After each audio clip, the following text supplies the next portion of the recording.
ধনতলা থানা হত্যা মামলায় দোষী সাব্যস্ত। ধনতলা থানা মামলা নম্বর 624/24।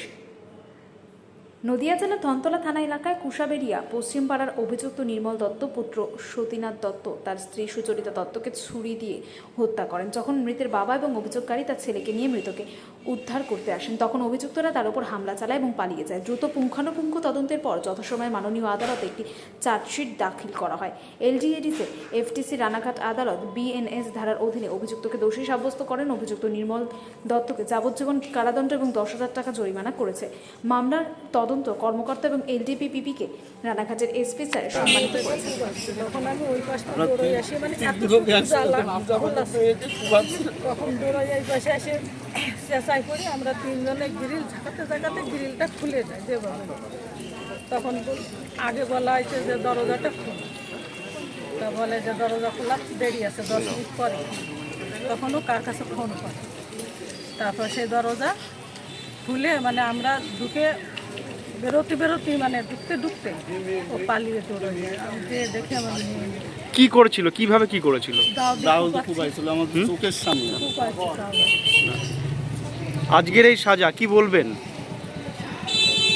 এখন কবির ঘোষ বড়বাবু আর এই যে ভদ্র উকিল আমাদের বহুত ভালোই সাহায্য করেছে। ইনাদের সাহায্য আমি এখন পৌঁছেছি, এতে আমি খুশি। আপনার নাম? উন্নতি বিশ্বাস। মেয়ের নাম?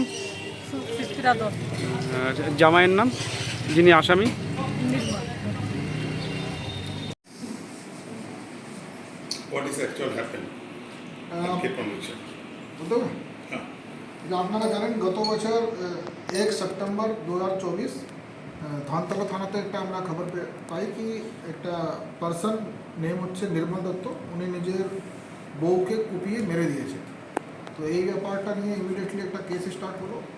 আমাদের ধনতলার পুলিশ তাড়াতাড়ি ওনাকে অ্যারেস্ট করে পুরো মামলাটা তদন্ত করে, আর ভালো করে তদন্ত করার পরে সাফিসিয়েন্ট এভিডেন্সটা কালেক্ট করে আমাদের স্ট্যাটিউটরি পিরিয়ড যেটা হয় তার মধ্যেই আমরা চার্জশিট সাবমিট করি লন্ডন কোর্টের সামনে। আর তারপরে ট্রায়াল স্টার্ট হলো। ট্রায়াল যেহেতু এটা খুব ইম্পর্টেন্ট কেস ছিল, আমরা ইমিডিয়েটলি এই কেসটাকে ট্রায়াল মনিটরে নিয়েছিলাম। তারপর থেকেই ট্রায়াল শুরু হলো আমাদের জানুয়ারি মাস এই বছর। তো আপনারা আজকে দেখতে পারবেন উইদিন 7 মাসের মাথায় পুরো ট্রায়ালটা কমপ্লিট হয়েছে। পুরো টিম আমাদের ধনতলার পুলিশ, বড়বাবু, আইও, আমাদের ট্রায়াল মনিটরিং টিম, সাথে সাথে আমাদের লন্ডন কোর্টের যে টিম আছে, আমাদের পিপি, সব যে কন্টিনিউ ট্রায়াল মনিটরিংটা ঠিকভাবে তুলে ধরেছেন আমাদের মাননীয় কোর্টের সামনে। তো ওনাকে গিল্টি প্রুভ করা হয়েছে based on the evidences and during trial. আর আজকে মাননীয় আদালত ওনাকে যাবজ্জীবনের সাজা ওনাকে আসামিকে শুনিয়েছে, and with a punishment with additional 10,000 rupees ওনাকে ফাইন করা হয়েছে। তো এটা আমি মনে করি আমাদের রানাঘাট জেলা পুলিশ সহ আমাদের যে কোর্ট আছে ওদের জন্য একটা খুব গুরুত্বপূর্ণ ঐতিহাসিক দিন।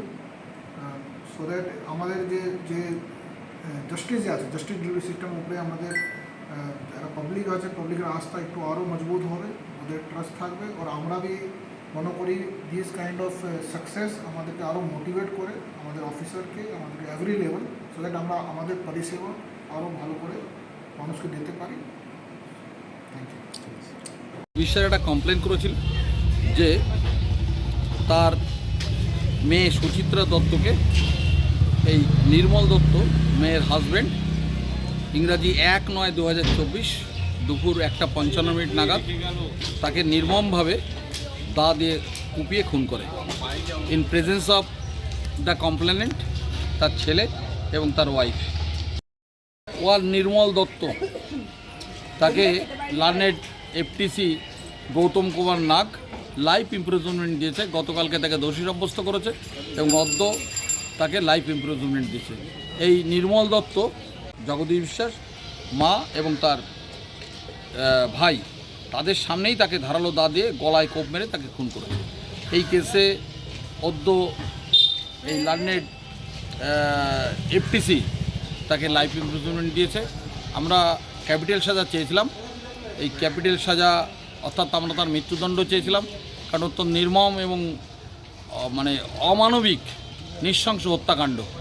আমরা তার